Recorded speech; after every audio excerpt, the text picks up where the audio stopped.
początku szlaku. Szlak zaczyna się tuż pod tym całym zabytkiem. Achmat podwiózł mnie z góry do dołu i tutaj jeszcze pokazał, że gdzie mam iść, żeby nie zabłądzić, więc nie przedłużając ruszam w drogę. Przede mną jakieś 625 do 675 km, dokładnie nie wiadomo, ale będzie wyzwanie, bo to nie jest łatwe. Cóż, lecę, bo jest bardzo późno, po 15, prawie 30. Do zobaczenia na szlaku.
Witam drugiego dnia na szlaku. Biwakowałam na zboczu tego wzgórza. Ten biwak polecił mi Achmat. Mówił, że jest bezpieczny i spokojny. Mogę sobie tu palić ogień i będzie w porządku. Rzeczywiście tak było. Totalny spokój, bo tu nie ma żadnej drogi, ani żadnej ścieżki. Szlak prowadzi chwilowo po skałkach. Część tylko szlaku na razie tak prowadzi bezścieżkowo, raczej głównie są albo jakieś gruntowe drogi, albo pasterskie ścieżki, które w odróżnieniu od pasterskich ścieżek w Chorwacji są czeszczane przez owce i kozy, więc po prostu istnieją. A teraz, o, widzę tam. No, więc okej. Weszłam wczoraj w jakieś 3 stada owiec i kóz, ale w porządku. Pasterze zawsze odganiali psy. A jakby co, to rzeczywiście działało podniesienie kamienia i ten pies natychmiast uciekał. Przede mną teraz wioska, a potem mam zejść w dolinę i właśnie tamta dolina podobno nie jest zbyt zamieszkiwana przez zbyt sympatycznych ludzi, więc tam nie jest polecane biwakowanie. Tam były jakieś przypadki, że wzywano policję, bo coś się tam działo, więc chcę tam tędy przemknąć jak najszybciej i zaraz udać się dalej, bo potem już jest w porządku. Już nic się nie powinno dziać. No, takie przygody mnie czekają.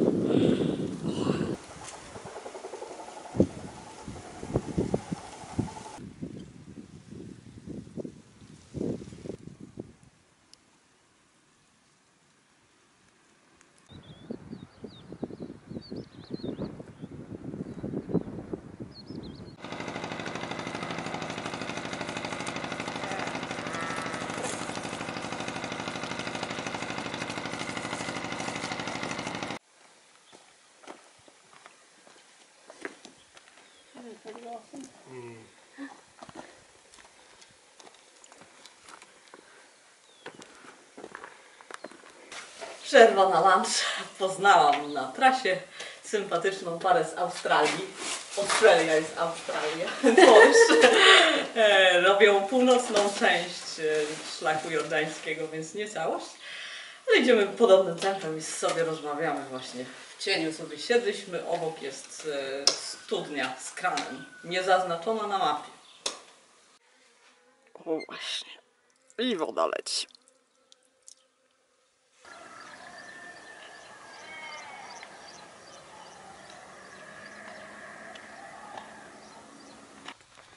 Nell i Aiden poszli do sklepu. Widać ich teraz na szczycie przełączki, którą właśnie przeszłam. Ale wersja przez sklep, choć dalsza, chyba była łatwiejsza, bo właśnie szłam. Najpierw trawersowałam zbocze, ono było strasznie zerodowane, bo tu akurat była taka pylasta gleba, która po prostu po każdym deszczu jedzie. Co prawda nie ma deszczu, ale wszystko się osypywało i było dużo takich okresowych koryt. No, więc nie fajnie. Potem był pies, musiałam rzucić parę kamieni.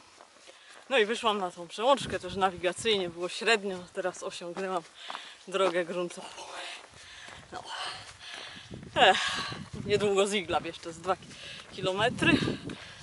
I potem jeszcze przynajmniej z 7. Zobaczymy jak pójdzie. Jest dość gorąco w słońcu. W cieniu 19 dzisiaj, no ale w słońcu więcej. Oczywiście, więc dość intensywnie się mimo wszystko pocę, mimo że jest styczeń.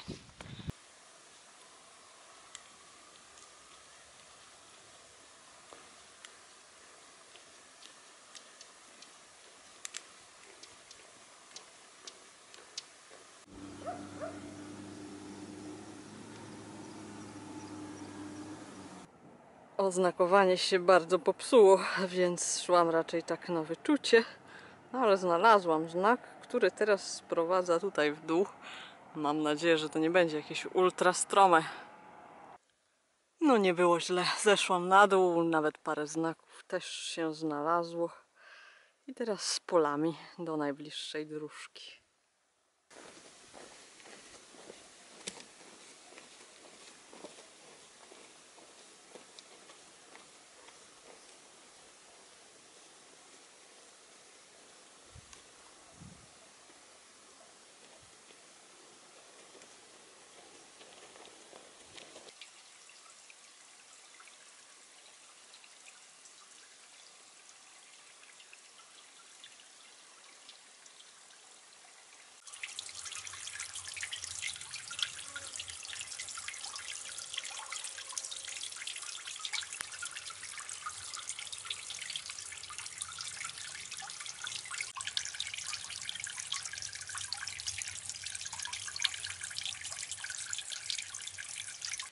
Witam w pasterskim namiocie. Bardzo fajnie się dzień kończy, troszeczkę wcześniej niż myślałam. Ale zaprosili mnie pasterze na nocleg w tym właśnie namiocie, więc okej, jakoś te 2 km nadrobię jutro rano wcześniej, mam nadzieję, do Pelli. Jestem spocona i zmęczona, dali mi pyszną, orzeźwiającą, słodką herbatę i w ogóle są strasznie mili, więc przyjęłam zaproszenie, bo nie wiadomo gdzie tam biwakować gdzieś dalej. Tylko nie chcą być filmowani, jakby mogę filmować w środku w namiocie, tylko żeby ich nie było widać. Ale pozdrawiam serdecznie, jeżeli oglądają. Dziękuję.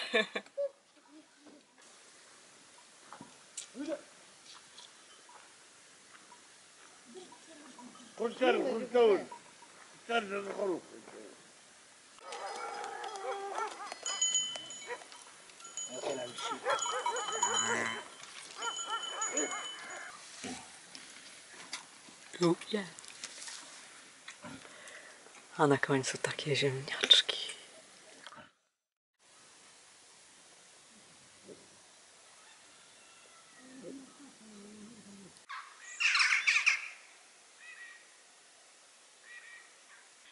Dzień dobry, już na szlaku. Zaczynam od atrakcji geologicznej, jaką jest naturalny łuk skalny. Tam jest taki ciek okresowy i łuk skalny, pod którym ten ciek przepływa, jeżeli aktualnie płynie w nim woda, a teraz nie płynie. Da się tam zejść, ale trudno bardzo. Zresztą No, stąd widać, że jest fajny. Chciałam tutaj biwakować w tej okolicy, ale w ogóle nie żałuję. Pasterze byli niesamowicie mili. W ogóle nie spotkałam dotąd z nikogo, kto nie byłby miły. Ewentualnie zdystansowany, ale zawsze dzień dobry i tak dalej. Choć ja się zawsze pierwsza odzywam. Jak są faceci, to się pierwsi nie odzywają. Ale można im pomagać i tak dalej. I fajnie, że jakby od strony tej, że jestem samotnie wędrującą kobietą, to nie robią ze mną jakichś specjalnych ceregieli, bo jak jest chyba tylko facet, to panie uciekają do drugiego pokoju i siedzi się tylko z mężczyznami, a ja siedziałam z całą rodziną, spałam z paniami właśnie w namiocie, panowie spali w drugim namiocie. No i bardzo fajnie. Rano dostałam herbatkę pyszną, chleb z oliwą i ma taka posypka ziołowo-senzamowa. Nie mam pojęcia, co to było, ale pyszne. I herbatę mają naprawdę dobrą. Jak będę jechać do Polski, to kupię chyba z 3 kilo herbaty tutejszej, bo u nas to takie śmieci sprzedają, że szkoda gadać, a tu taka dobra herbata. Pytałam już, gdzie ją kupić, podobno normalnie w sklepie. Podejście. Bardzo jest górzyście. Wczoraj się trochę namęczyłam, ale się okazało, że zrobiłam aż 32 km. Więc jak mi tutaj doszła, byłoby 34. Ale tak jak mówię, w zupełności i z pełnym zadowoleniem zakończyłam wczoraj dzień nieco wcześniej. Teraz idę do Pelli i mam nadzieję zwiedzić muzeum. A jednak jest tu woda, bo przecież miało być gorące źródło i ono wypływa spod tego łuku i płynie przez chwilę strumień normalny. Ale już nie złażę tam, bo chyba i tak nie wypada się rozbierać i wskakiwać do tego, jakby ktoś przyszedł. No trudno, ale widać, jest woda.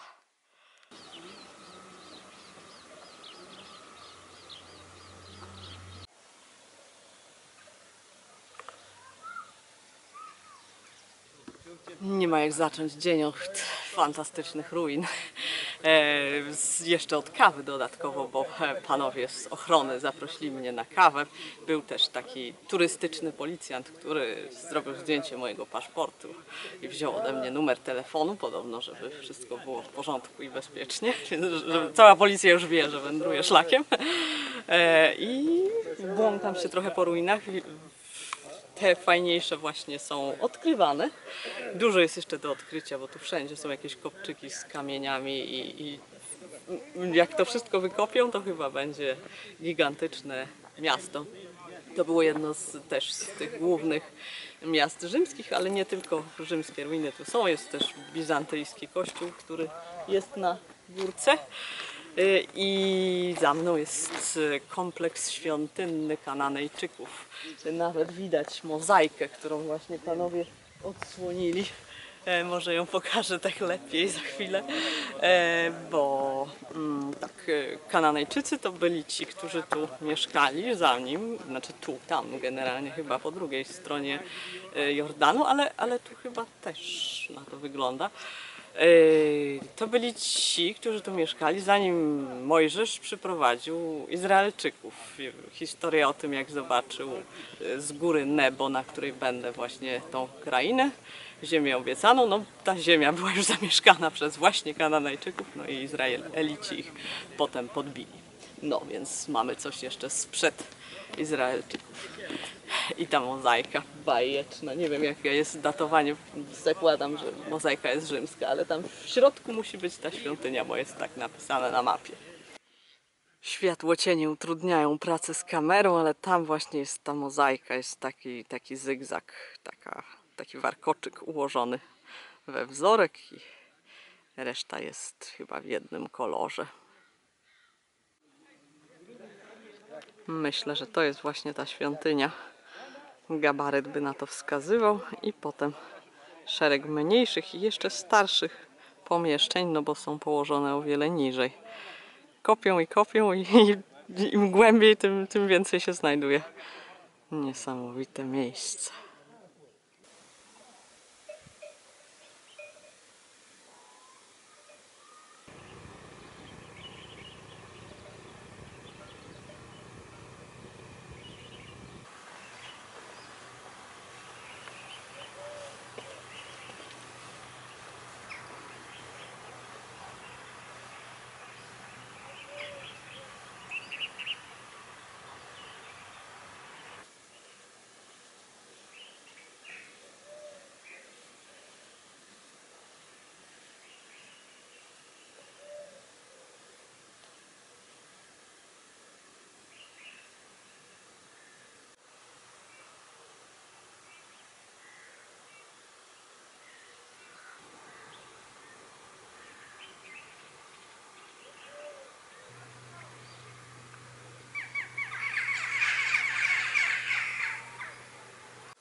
Jest już dość zaawansowane popołudnie.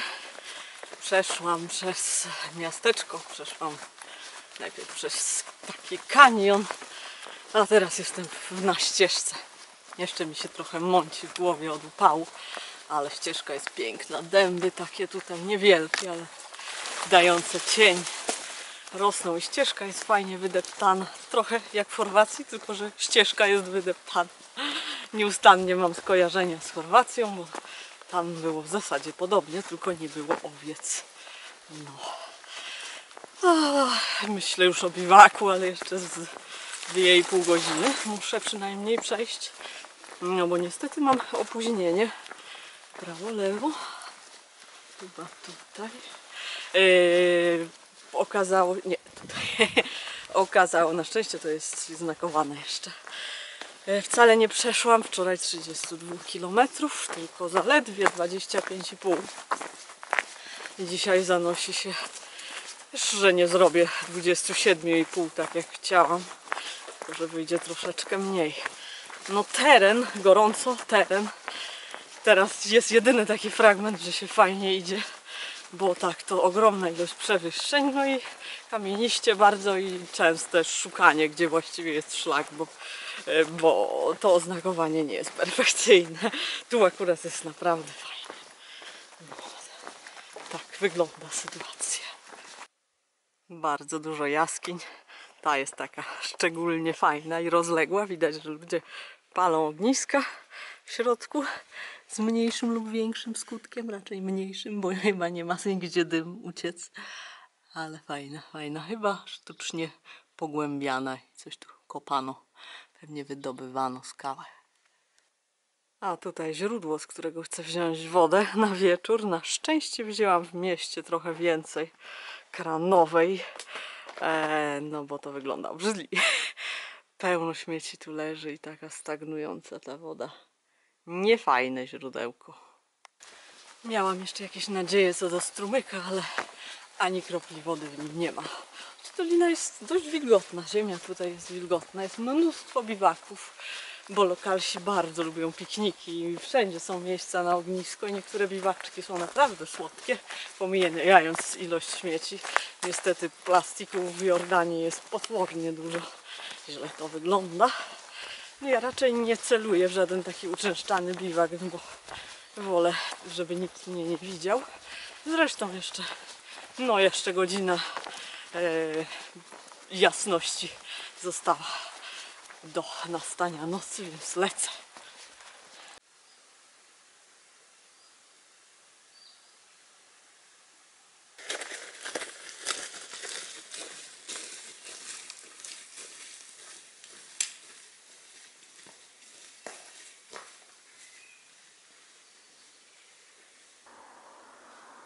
Czas zacząć 4. już dzień na szlaku, 3,5. Wczorajszy zakończył się tutaj, czyli na kempingu. Przyszłam tutaj, bo była tabliczka, że jakiś eco-camp, tylko że żywego ducha tu nie było i nadal nie ma, ale brama była otwarta, więc po prostu rozbiłam namiot, bo to było najsensowniejsze, najbezpieczniejsze miejsce. Tu jest wszędzie dużo domów. Akurat tu jest szczyt górki i tu nie ma, znaczy oprócz tego. Ale tam, gdzie chciałam biwakować za drogą, widziałam już pasterzy z ogromną ilością psów. Tam we wsi straszne 2 psy były, a w dolince było pełno szakali. Zresztą chciałam przejść jak najwięcej wczoraj, bo naprawdę czas mnie goni. Teraz jest już 7:20, prawie 5, więc lecę. Mam 3 km do Razun. Tylko jakieś okropne zejście tam jest chyba. No, mam nadzieję, że dziś będzie trochę lepsze tempo.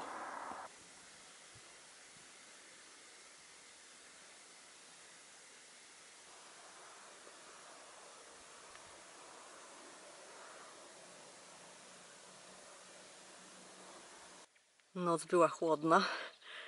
Na górce miało być +2, a tutaj proszę, szron w dolinie.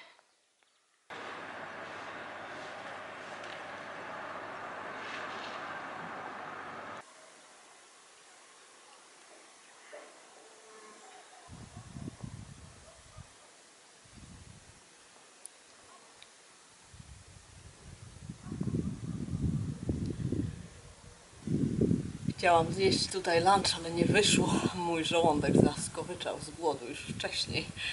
Podejścia po prostu są odlotowe, ale wdrapałam się i jestem na górce, która jest prawdopodobnym miejscem narodzenia proroka Eliasza, który żył w IX wieku przed naszą erą. No i jakby jego kult przetrwał. Zresztą no, ta ziemia po prostu jest usiana wszelakimi prorokami i proroctwami. Wszyscy oni tutaj bardzo intensywnie działali. Prorok Eliasz ponoć nawoływał do zaprzestania kultu Baala. Baal to był bodajże asyryjski bóg. Zresztą tu było bardzo wielu bogów. Każde właściwie takie państwo, miasto, królestwo miało jakiegoś swojego głównego boga. Jeszcze były różne takie pomniejsze kulty. No i z czasem się wyłonił ten jeden, ten właściwy. No więc tak, jakby tutejszy krajobraz sprzyja takim właśnie skłonnościom do prorokowania, bo tak jakby jest ta ogromna pustynia niedaleko, która takie wrażenie robi nieskończonej. Są przecież te wszystkie źródła, które wydają się cudowne, bo nagle na tej pustyni wytryskają. Łatwo też o udar słoneczny i o odwodnienie. Nie, mam nadzieję, że nie obrażam waszych uczuć religijnych. Tak sobie tylko rozważam. No a te ruiny, które tutaj są, to są ruiny kościoła, właściwie dwóch, bo poniżej jest jeszcze drugi mniejszy, z VII wieku naszej ery, także nie aż taki znowu stary, ale właśnie wzniesiony ku czci proroka Eliasza i są tu bardzo piękne mozaiki na trotuarze, na podłodze. Tylko część przetrwała, ale takie obramowali w cement, więc jakby trzyma się to wszystko, nie jest rozwalone. Tu 20 cm od mojej prawej stopy jest kawałek mozaiki, ale pilnuję, żeby się tamtą stopą nie zbliżać. Jest szkło, można się przejść nad mozaiką i tutaj pospacerować na takiej kładce.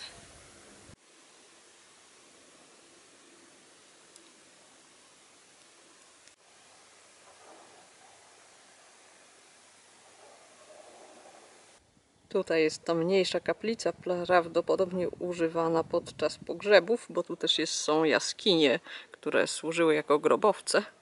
No tylko te pustaki, no błagam, niechże zostawią to tak jak to jest, a nie dobudowują z pustaków. Tak wygląda to wzgórze z dołu. No trochę zbezczeszczone tą asfaltówką w poprzek trawersującą, ale mimo wszystko na takim, no trochę płaskowyżu właściwie, bo tutaj nie jest bardzo stromo do następnej dolinki i górki.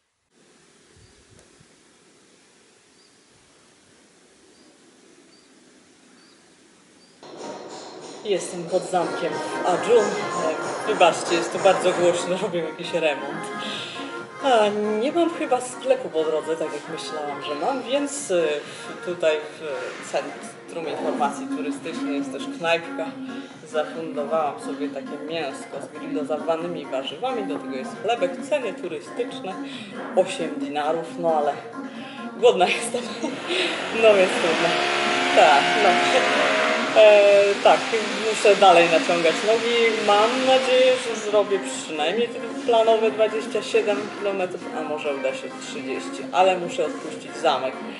To jest zamek z XII wieku, więc powiedzmy, że mogę go odpuścić. Znaczy fajnie widać go z zewnątrz, w środku. No jest tak jak na każdym zamku, czyli też fajnie, no ale no muszę coś wybrać, bo inaczej nie zdążę na samolot.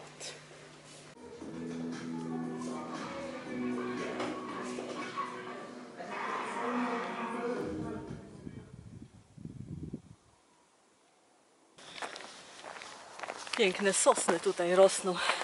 Bardzo mi się podoba chodzenie między sosnami. Mają miękkie igły, tak jak sosny w Stanach można zgiąć i nie kłują. W przeciwieństwie do tych w Chorwacji, które były bardzo kłujące, to były sosny czarne, to są sosny alepskie. Czarne były tak kłujące, że bez problemu dziurawiły mi podłogę w namiocie. Wtedy to nie było zmartwieniem, bo namiot był stary i tak był podziurawiony, ale przy nowym to bym się zezłościła. Dziś jest trochę chłodniej. Na Yrnu pokazywali nawet 12 stopni, ale tutaj słońce tak przygrzewa, że na pewno nie jest 12. Myślę, że jest koło 18 w cieniu. Przebrałam się dziś w pustynną. Jednak ona wygrywa. Jest tak szybko schnie, jak ja się pocę, praktycznie rzecz biorąc, więc jest mi w niej o wiele bardziej komfortowo. W kolorowej koszuli jest może ładniej, ale cały czas miałam mokre plecy i to mnie strasznie zaczęło wkurzać, więc się przebrałam. Pustynna jest taka trochę mniej skromna, trochę bardziej obcisła i coś tam może prześwituje, więc jak dojdę w rejony bardziej konserwatywne i będzie więcej beduinów, to może się znowu przebiorę w koszulę, ale na razie zostaję w pustynnej i złażę jak zwykle w głęboką dolinę. Tak to wygląda. Oczywiście zaraz jak zejdę, będę musiała wleźć z powrotem na górę.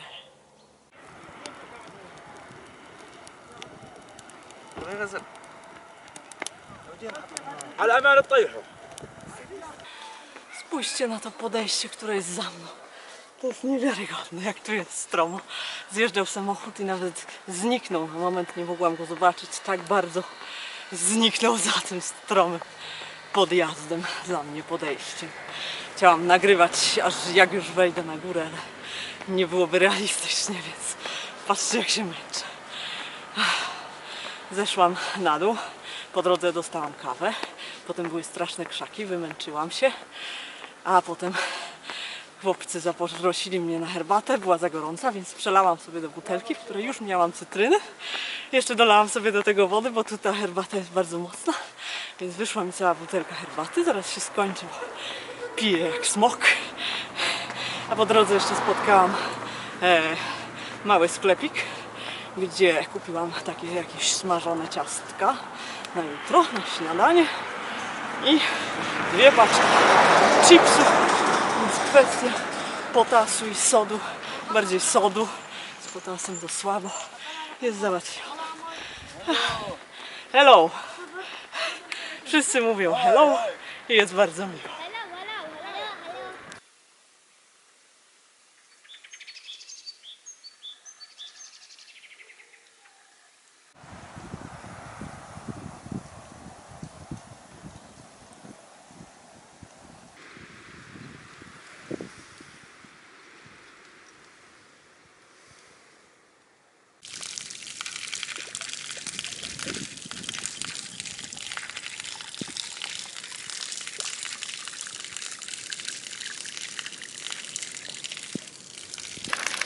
Zimno dzisiaj, wieje wiatr. Pewnie jak wyjdzie słońce, to się trochę ogrzeje, ale nawet musiałam chustkę na głowę założyć. Tak się zrobiło przenikliwie zimno.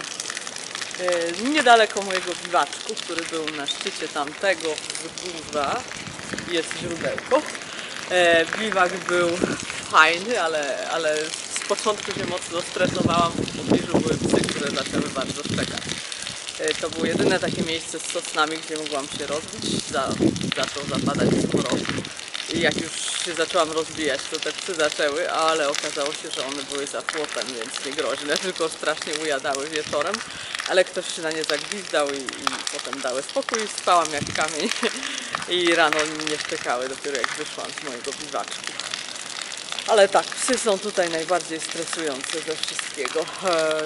Zaraz za biwakiem spotkałam 2 luzem, jeden uciekł, drugi mnie oszczekał. Potem jeszcze kilka przy gospodarstwie i no to tak jest, po prostu one tu są wszędzie luzem i prześladują ludzi. No ale źródełko dobre, dobra woda, także biorę 4 butelki. Ono się nazywa Sarabis Spring.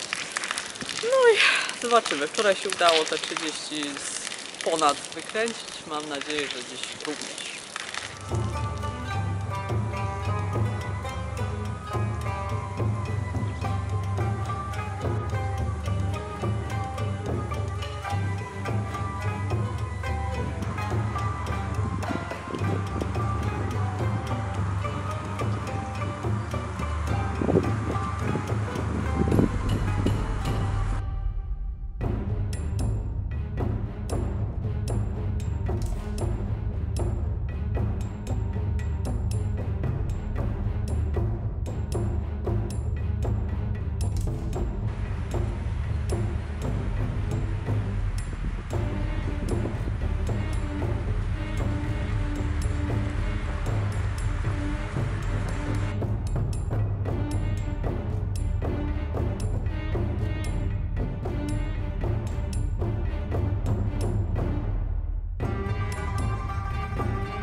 i proszę, odcisk Lone Peaka, podeszwa nowego modelu Altra Lone Peak 7 już.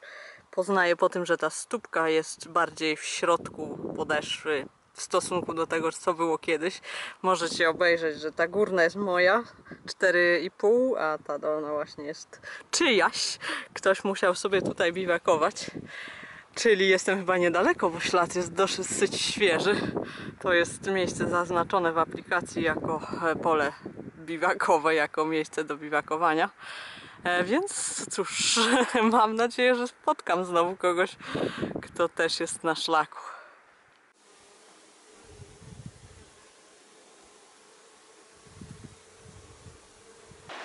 Już nastaje wieczór, słońce już się schowało za górami. Tu miał być niby wodospad, ale jest taki obrzydliwy ściek i w ogóle śmierdzi tu i jest pełno piany. Tam jakieś takie straszliwie zaniedbane gospodarstwo, w którym jest straszny smród. No i oczywiście psy, zresztą chyba słyszycie jeszcze tego psa ostatniego. Pasterze mają w zwyczaju rozbijać się po obu stronach drogi, więc droga staje się terytorium pasterskich psów. No chyba 10 się na mnie rzuciło i ten właściciel musiał cały czas iść obok mnie, żeby one dały spokój. Tu następne 3 takie nie wiadomo skąd się wzięły. No ale nie trzeba było używać na nie kamieni, te nie były takie złe. No i tak biwak chyba dziś nie. Zobaczę. Mam blisko do miasteczka, to znaczy dojdę już po ciemku, ale myślę, żeby dzisiaj przespać się pod dachem, bo jest w aplikacji kilka opcji, w tym właśnie wersja pod dachem. Może chwilowo dość tych psów i tego wszystkiego. Ale zobaczcie sobie, jakie tu są piękne cytryny. Za siatką oczywiście. No i prywatne. Piękne cytryny. Jednak jest tutaj prawdziwy wodospad. Bardzo ładny, z taką jaskinią wnęką, ale nadal jest to śmierdzący ściek. Nie podchodzę bliżej, nie mam czasu. Zaraz będzie ciemno, a mam przed sobą ogromne podejście. Arabskie miasteczko by night. Może trochę mniej typowo, bo obok minaretu meczetu jest też wieża kościoła katolickiego. On też się tutaj znajduje. No, a ja muszę teraz iść i poszukać tego miejsca noclegowego. Nocleg znaleziony. Uff. No standard może nie jest najwyższy. Zobaczymy, jak będzie wyglądała łazienka. Ale widać, że hajkerski pokój, bo są 3 łóżka, kosz na śmieci, płyn do dezynfekcji, chusteczki. No, pan pod sklepem powiedział, że jego brat prowadzi ten homestay, więc to jest właśnie moje pierwsze zetknięcie z homestayem. Nie mam porównania z innymi, bo jeszcze w żadnym nie byłam. Na początku pan powiedział, że oferuje mi specjalną kolację i w ogóle za 30 dynarów. Szczęka mi opadła, bo to się mnoży razy 6, ale no, zeszliśmy do 15 dinarów i powiedziałam, że będę spać w śpiworze i żeby nie robił nic specjalnego dla mnie.